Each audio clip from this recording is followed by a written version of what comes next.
खासदार सुप्रिया सुळे यांनी पुण्याच्या वाहतूक कोंडीवर प्रश्न उपस्थित केल्यानंतर त्याला प्रत्युत्तर देताना राज्याचे उपमुख्यमंत्री देवेंद्र फडणवीस यांनी सुळे यांना शाल जोडीतून टोले मारल्याचं पाहायला मिळालंय।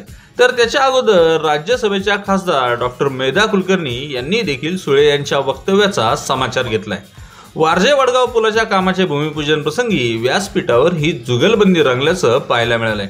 पाहूयात नेमकं कोण काय म्हणाले आणि हो तुम्ही व्हिडिओ पाहिल्यावर तुम्हाला काय वाटतंय हे कमेंट करायला विसरताय, तेव्हा न विसरता नक्की व्यक्त व्हा खालील कमेंट बॉक्समध्ये।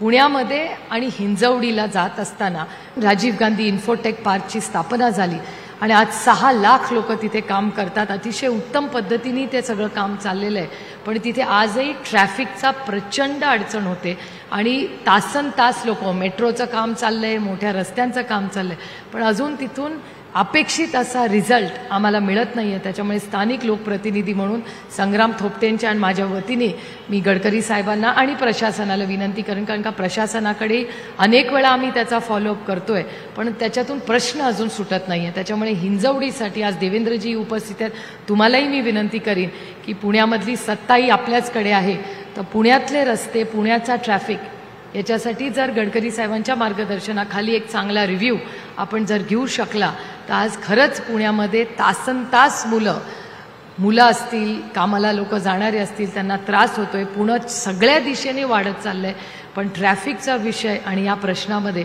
आपण सगळ्यांनी एकत्र राजकारण बाजूला ठेवून आपण सगळ्यांनी काहीतरी मार्ग पाडला पाहिजे आणि त्याचं नेतृत्व या प्रश्न सोडवण्याचं गडकरी साहेबांनी ती पालकत्व घ्यावं अशी मी आमच्या सगळ्यांच्या वतीने गडकरी साहेबांना विनंती करते।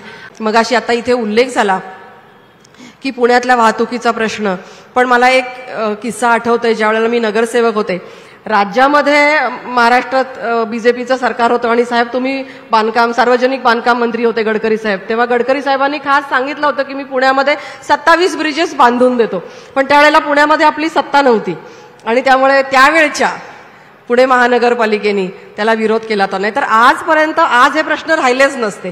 नव्याने पुन्हा पूल बांधणं आता इतक्या सगळ्या बांधकाम झालेल्या एरियामध्ये अवघड आहे, पण तेव्हाच ब्रिज बांधण्याची तयारी ही त्यावेळच्या महाराष्ट्र राज्याचे ज्या वेळेला गडकरी साहेब मंत्री होते तर त्यावेळेला त्यांनी दाखवली होती।